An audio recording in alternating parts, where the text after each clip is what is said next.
اعوذ باللہ من الشیطان الرجیم بسم اللہ الرحمن الرحیم رب اشرح لی صدری ویسر لی امری واحلل عقدۃ من لسانی یفقہوا قولی۔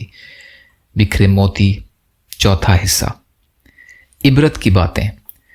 حضرت عمر رضی اللہ تعالی عنہ نے اپنے صاحبزادے حضرت عبداللہ بن عمر رضی اللہ عنہ کو خط میں یہ لکھا: پہلا، اما بعد، تمہیں اللہ سے ڈرنے کی وصیت کرتا ہوں، کیونکہ جو اللہ سے ڈرتا ہے اللہ اسے ہر شر اور فتنے سے بچاتا ہے، اور جو اللہ پر توکل کرتا ہے اللہ تعالیٰ اس کے کاموں کی کفالت کرتا ہے۔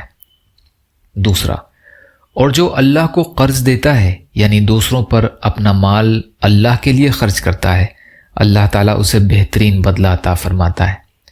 تیسرا، اور جو اللہ کا شکر ادا کرتا ہے اللہ تعالیٰ اس کی نعمت بڑھاتا ہے۔ چوتھا، اور تقوی ہر وقت تمہارا نصب العین اور تمہارے اعمال کا سہارا اور ستون اور تمہارے دل کی صفائی کرنے والا ہونا چاہیے۔ پانچواں، جس کی کوئی نیت نہیں ہوگی اس کا کوئی عمل معتبر نہیں ہوگا۔ چھٹا، جس نے ثواب لینے کی نیت سے عمل نہ کیا اسے کوئی اجر نہیں ملے گا۔ ساتواں، جس میں نرمی نہیں ہوگی اسے اپنے مال سے بھی فائدہ نہیں ہوگا۔ آٹھواں، جب تک پہلا کپڑا پرانا نہ ہو جائے نیا نہیں پہننا چاہیے۔ حیات الصحابہ سے لیا گیا ہے۔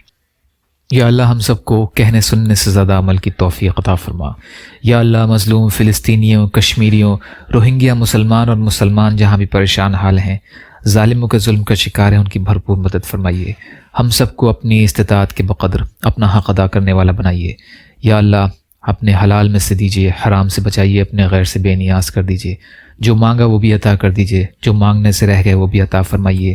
اللہم لا تسلط علینا من لا یرحمنا ولا یخافک فینا، اللہم اجرنی فی مصیبتی واخلف لی خیرا منہا، ربنا تقبل منا انک انت السمیع العلیم برحمتک یا ارحم الراحمین، لا الہ الا اللہ محمد رسول اللہ۔ السلام علیکم۔